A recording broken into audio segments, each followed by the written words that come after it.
नहीं प्रूफ हो सकता है। सीजीआई साहब या सीजीआई बेंच काफ़ी कन्विंस थे इस बात से कि पेपर लीक तो हुआ है, बिकॉज इतनी सारी नॉइस है, इतने सारा एफआईआर में चीज़ें हैं।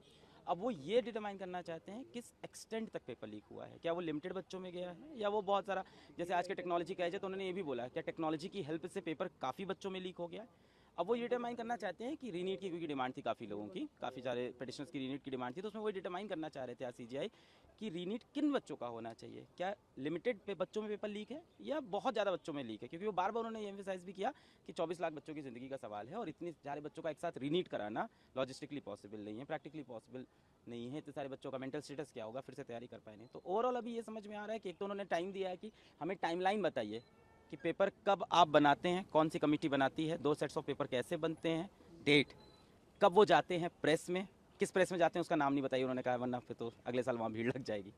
फिर वहाँ से पेपर वापस क्या दिल्ली आता है या सेंटर्स पे जाता है, सेंटर्स पे कैसे जाता है, वहाँ से बैंक्स पे कैसे जाता है स्टेट्स में, फिर वहाँ से सेंटर पे, पूरी चेन ऑफ कस्टडी जो पेपर की है उसको उन्होंने कहा कि हमें देखना है, ताकि हम डिटरमाइन ये कर पाएँ कि पेपर लीक जो हुआ है क्या वो मॉर्निंग में हुआ था 5 में के, अगर मॉर्निंग में हुआ है तो किस टाइम में हुआ है, कितने टाइम पहले हुआ है पेपर से। अगर बहुत कम टाइम पहले हुआ है तो चांसेस कम है कि स्प्रेड हुआ होगा, और अगर थोड़ा ज़्यादा पहले हुआ है तो चांसेस ज़्यादा स्प्रेड हुआ होगा। और उन्हें ये कंक्लूसिव प्रूफ यही चाहिए अब कि पेपर कितने बच्चों में लीक हुआ है, पहुंचा है कि नहीं। बाकी एक और चीज़ बड़ी अच्छी बोली, जो डिमांड हम सब भी बहुत टाइम से कर रहे थे, उन्होंने ये भी कहा है कि आप अपने डेटा की एक बार एनालिटिक्स की, ऑडिट वर्ड तो यूज़ नहीं किया, उन्होंने कहा अपना डेटा एनालिटिक्स पूरा चेक करिए और उसमें इरेगुलरिटीज़ ढूंढिए। कहीं ना कहीं ऐसे आपको पैरामीटर्स रेड फ्लैग मिल जाएंगे अपने डेटा के अंदर कि ऐसा हो कि 700 के ऊपर जो नंबर है वहाँ पे नंबर ऑफ स्टूडेंट्स या percentile of students last year से इस ईयर ज़्यादा बढ़ा हो, जो कि है एक्चुअली है। इस तरह की चीज़ उन्होंने कहा कि आप डिटरमाइन करके देखिए कि आपके डेटा के अंदर क्या क्या रेड फ्लैग्स दिख रहे हैं जो हर साल नहीं होते थे।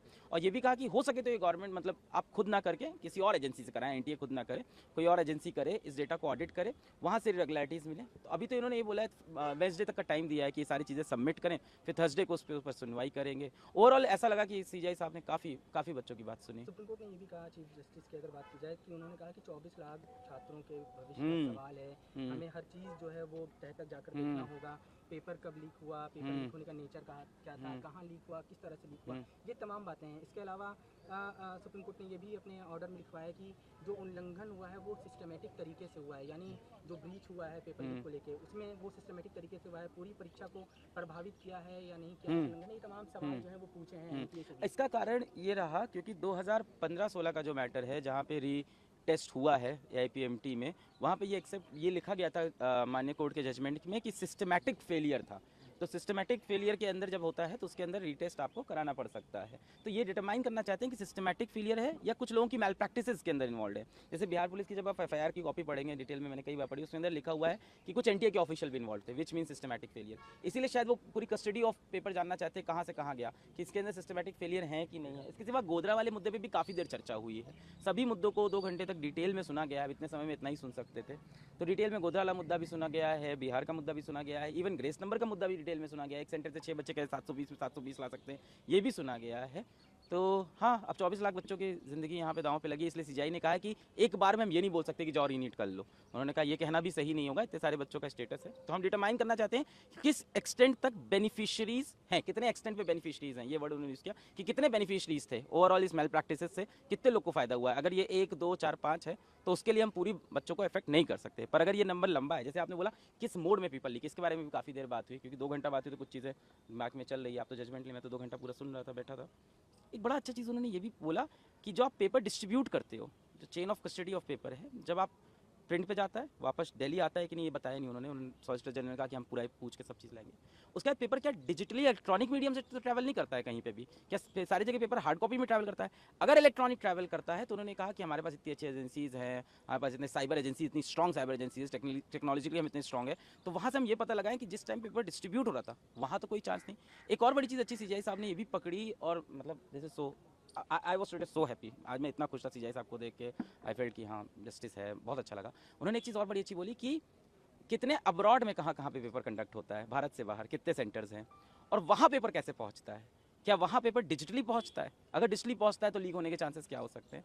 तो उन्होंने ये भी बात की कि हम एक कोई टेक्नोलॉजी सेक्टर लगाएं, कोई साइबर ऑडिट लगाएं। ऑडिट वर्ड तो नहीं हुआ था कि किस तरह से हम साइबर सिक्योरिटी लगाएं और पता करें कि पेपर कहीं डिजिटली तो लीक नहीं हुआ है। तो फिलहाल काउंसलिंग की अगर बात की जाए तो जिस तरह से पहले ही सुप्रीम कोर्ट की काउंसलिंग से पहले ही रोक लगी थी, वो रोक जारी रहेगी? प्रैक्टिकली तो 11 जुलाई को सुनवाई प्रैक्टिकली तो ऐसा ही लगता है मुझे भी। देखते हैं आप, और क्या उम्मीद करते हैं जिस तरह से आज हियरिंग हुई, आपको लगता है कि रीनीट का ऑर्डर देखिए, आज की हियरिंग से ये समझ में आया कि माननीय सुप्रीम कोर्ट की सीजीआई बेंच और सीजीआई सर भी बहुत ज़्यादा सीरियसली इस मैटर को ले रहे हैं। बिकॉज उन्होंने ये भी बोला कि ये बोलने की ज़रूरत भी नहीं है कि सबसे one of the most prestigious exam है भारत का, नीट का एग्ज़ाम, और इसके अंदर किसी भी तरह की इरेगुलरिटी हो रही है तो दिक्कत है।